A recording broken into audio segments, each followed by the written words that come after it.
All right, so here we go. The sample problems for RAD1. RAD1 sample problems. First one says write each expression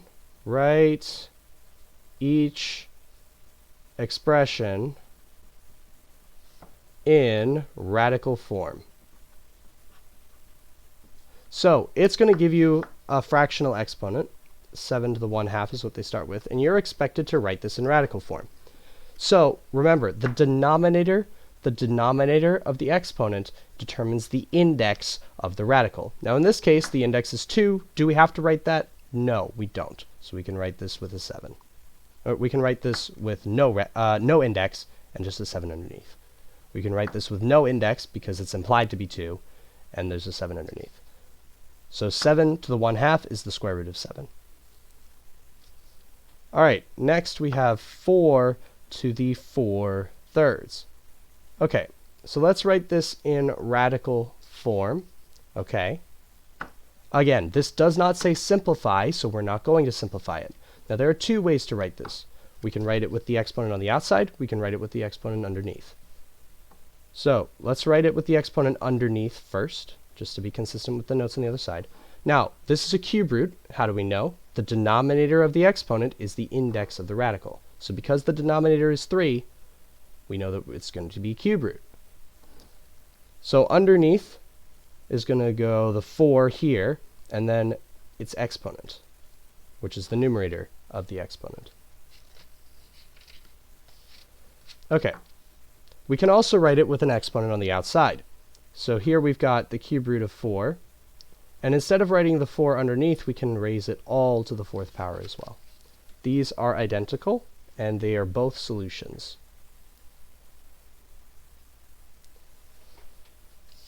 All right, the next set of problems says write each expression in exponential form.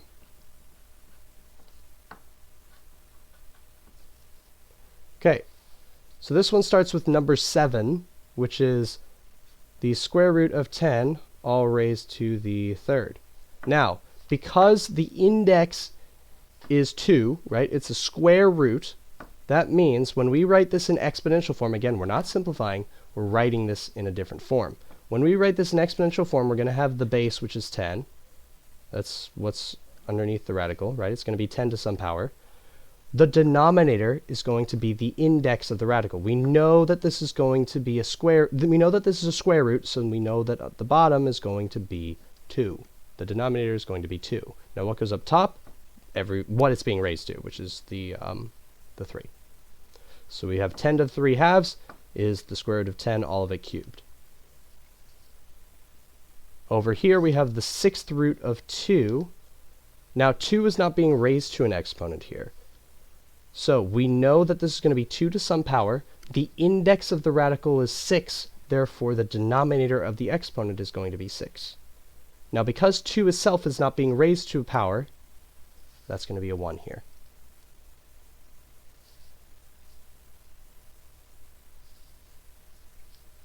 All right.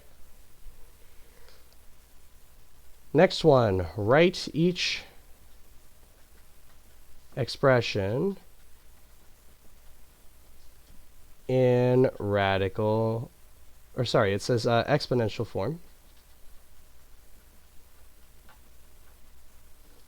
All right, so we have the 4th root of m, all raised to the 3rd power. And again, if you're watching this video, I'm assuming that you have tried all of these so far. Okay, so if you have not finished these, then I want you to try them before watching this video.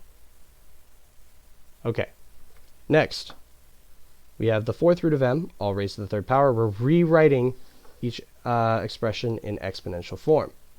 So we have m raised to some power.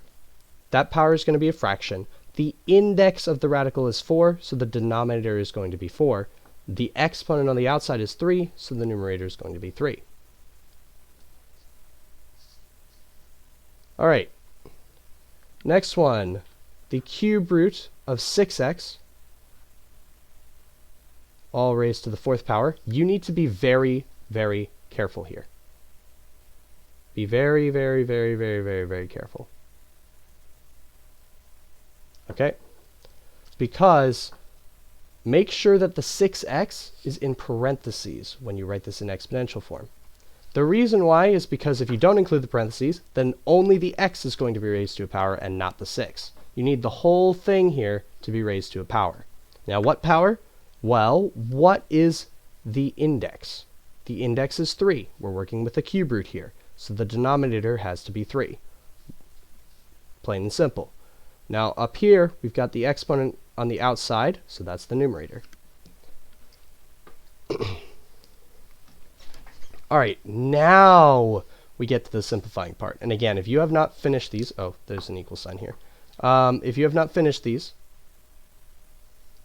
please try your hand at them first, and then watch the rest of this video.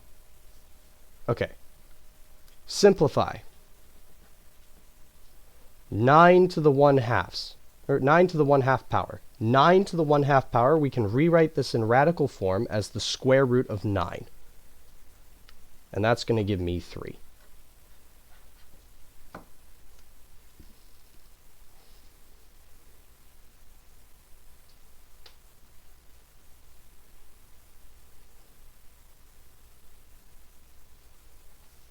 All right, next we have n to the 4th, all raised to the 3/2. Now, one thing that we didn't really talk about much,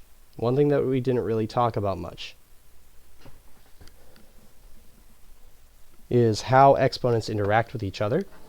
So in this case, we're working with a square root, and we have n to the 4th, all of it cubed. Now, because we have 4 n's here, and it's multiplied by itself 3 times, that means we have a total of 12 n's. So this exponent on the outside distributes to this 4, and we end up with the square root of n to the 12th. That gives us, how many groups of n's can we pull out? We can pull out 6 of them. So that's going to give me n to the 6th.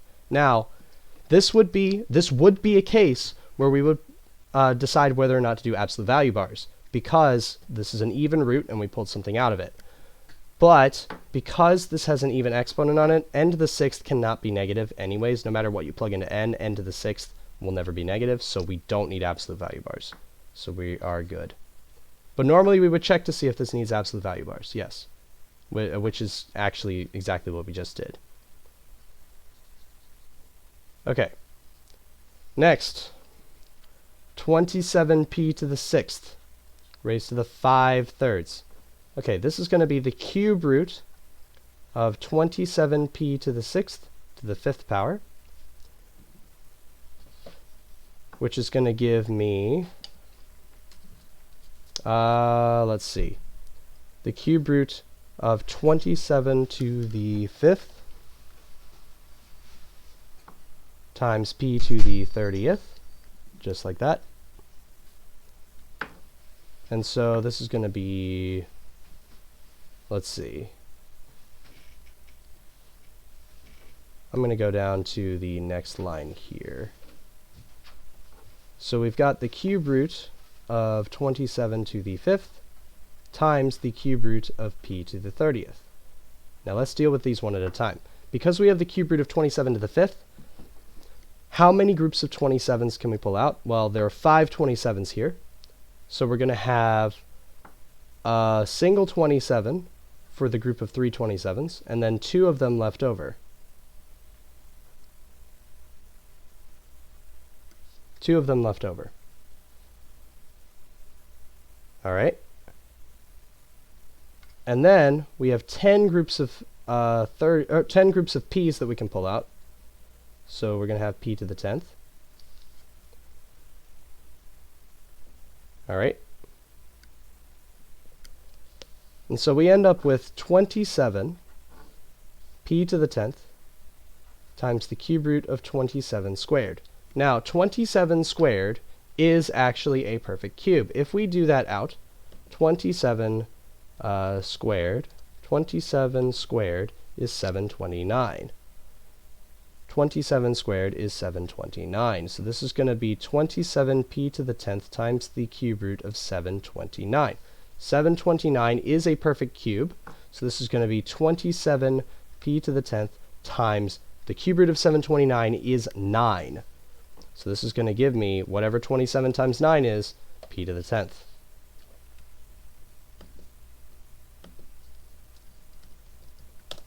So this is going to give me 243p to the 10th.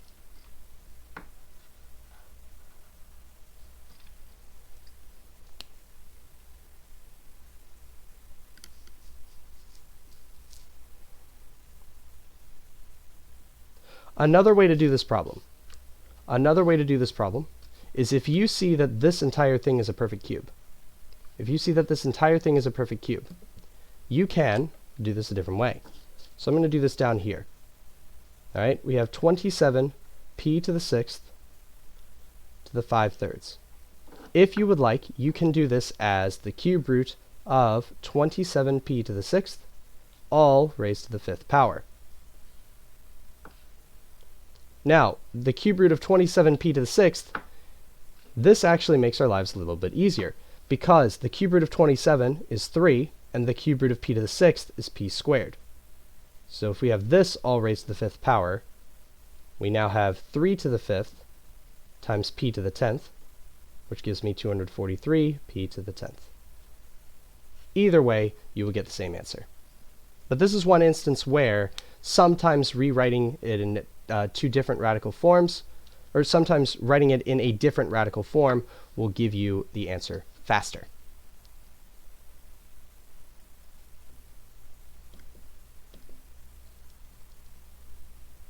All right, next one, we have number 5, which is a to the 8th to the 3/2 power. So this is going to be a square root. So we can actually take the square root of a to the 8th. So I'm going to write this with the exponent on the outside. So a to the 8th underneath. And we end up with a to the 4th, all of it cubed. Do we need absolute value bars here? The answer is no, because a to the 4th will always be positive. A to the 4th can never be negative because it has an even exponent. Let me just section this off. So this gives me a to the 12th as my answer.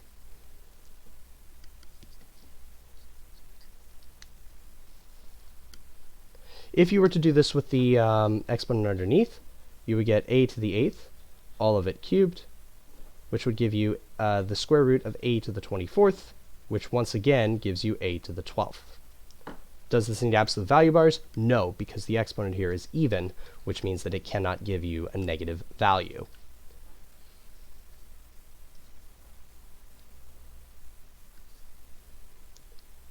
All right, the last one that I'm going to do on this page, unless I somehow find a way to fit the last one on here, is 9r to the 4th raised to the 0.5 power. Now, 0.5 is what as a fraction? This is 9r to the 4th, all of it raised to the 1/2 power. Because 0.5 is 1/2. We should all know that by now. So this is going to be the square root of 9r to the 4th. Now, we have the square root of 9, which is 3. And then the square root of r to the 4th is r squared. Do we need absolute value bars? The answer is no, because 3 is positive 3, so that can never be negative. And yeah, so that's never going to be negative. R squared has an even exponent, so it's not going to be negative either, so it does not need absolute value bars either. And we end up with this as our answer. All right, maybe I will be able to fit the last one on here. All right, it is 3x to the power of 6/4. So this is going to give us the 4th root of 3x, all of it to the 6th power. I'm going to put the exponent underneath, and the reason why is because I can't take the take the 4th root of 3x. I cannot take the 4th root of 3x, so this becomes a lot easier if you put the exponent underneath. So we are now going to have the 4th root of 3 to the 6th times x to the 6th. Now, how many groups of 3 again, we're going to treat these as separate. So how many groups of 3s am I going to be able to pull out here? Again, this is a 4th root, so we're looking for 4 of a kind. Again, there are 6 3s. How many of them am I going to be able to pull out? Well, we have 1 4 of a kind, so that's going to be a single 3 on the outside. And we have 2 3s left over. Now for the x's, we have 6 x's. We're looking for 4 of a kind. So we've got 4 x's and 2 left over. So we've got a single 4 of a kind, and then 2 x's left over. So we've got 3x times the 4th root of 3 squared, x squared. And we can now write that 3 squared as 9, and we end up with 3x times the 4th root of 9x squared. Now, this is not actually quite done, because when we pull out an x from an even root, we have to put absolute value bars on it, because x can be negative, and we pulled it out of an even root. So this has an absolute value bar on it, that has an absolute value bar on it. There we go.